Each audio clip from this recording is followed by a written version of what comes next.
Good morning student. आज मैं आपको बताऊंगी कि जो आदर्श नागरिक है उसमें आदर्श नागरिक में क्या क्या गुण होने चाहिए। शिक्षित, सामाजिक भावना से परिपूर्ण,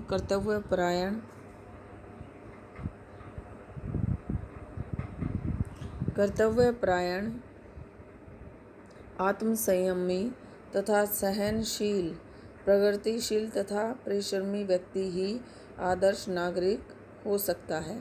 तो मैंने आपको बताया कि आदर्श नागरिक में क्या क्या गुण होने चाहिए। वो शिक्षित होना चाहिए, सामाजिक भावना से परिपूर्ण होना चाहिए, मेल मिलाप की भावना होना चाहिए, कर्तव्यपरायण होना चाहिए, आत्मसंयमी तथा सहनशील होना चाहिए। आदर्श नागरिकता के मार्ग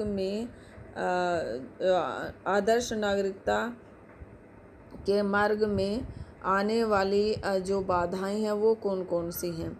तो इसमें अनपढ़ता, सार्वजनिक समस्याओं के प्रति उदासीनता, आलस्य, स्वार्थ भावना, गरीबी, बेकारी तथा सांप्रदायिकता जो है वो आदर्श नागरिकता के मार्ग में आने वाली बाधाएं हैं। तो इसके लंबे समय तक की अनुपस्थिति नागरिकता की समाप्ति के कारण है। अब मैं नागरिकता की समाप्ति के आपको कारण बता रही हूँ। कई देशों में यह नियम है कि यदि उनका नागरिक लंबे समय तक बाहर रहे तो उसकी नागरिकता समाप्त कर दी जाती है। यदि फ्रांस का कोई नागरिक 10 वर्ष से भी अधिक लंबे समय तक फ्रांस में अनुपस्थित रहे तो उसकी नागरिकता समाप्त कर दी जाती है। विवाह, स्त्रियां विदेशी नागरिकों से विवाह करके अपनी नागरिकता खो बैठती हैं। भारत का नागरिक जापानी स्त्री से विवाह करके जापान की नागरिकता प्राप्त कर लेता है, परंतु उसे अपने देश की नागरिकता छोड़नी पड़ती है।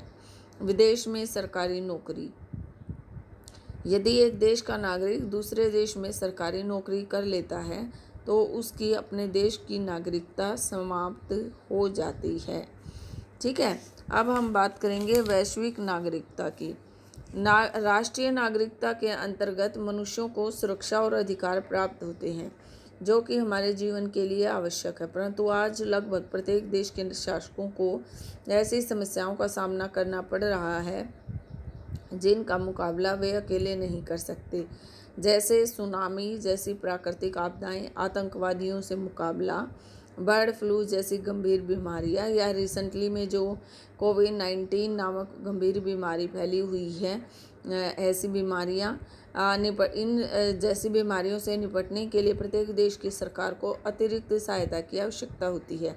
अतः इन समस्याओं से निपटने के लिए राष्ट्रीय स्तर की नागरिकता पर्याप्त है। इसके लिए वैश्विक नागरिकता की आवश्यकता है, परंतु राष्ट्रीय हित, देश की राजनीतिक प्रणाली, आर्थिक स्तर, सामाजिक स्तर तथा श्रेष्ठता की भावना वैश्विक नागरिकता के मार्ग में बाधा उत्पन्न करते हैं। अतः स्पष्ट है कि वैश्विक नागरिकता एक आदर्श विचार है जो कि सैद्धांतिक तौर पर ठीक लगता है, परंतु व्यवहारिक रूप में इसे लागू करने में कठिनाई आती है। ठीक है, तो यहाँ अब दूसरा मैं आपको बताऊंगी कि इन बाधाओं को, जो आदर्श नागरिक के मार्ग में आने वाली बाधाएं हैं, उनको दूर करने के उपाय क्या क्या हैं।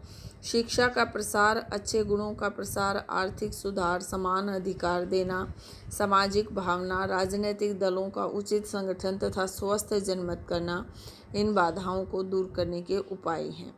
नागरिक तथा विदेशी में निम्नलिखित आधारों पर भेद किया जा सकता है: स्थिति के आधार पर, राज्य भक्ति के आधार पर, अधिकारों के आधार पर, सैनिक सेवा के आधार पर। तो इस तरह से स्टूडेंट आज का हमारा जो ये टॉपिक था जिसका नाम है सिटीजनशिप, ये समाप्त होता है। ठीक है बेटा, नेक्स्ट वीडियो हम नेक्स्ट लेसन की करेंगे। Okay, thank you.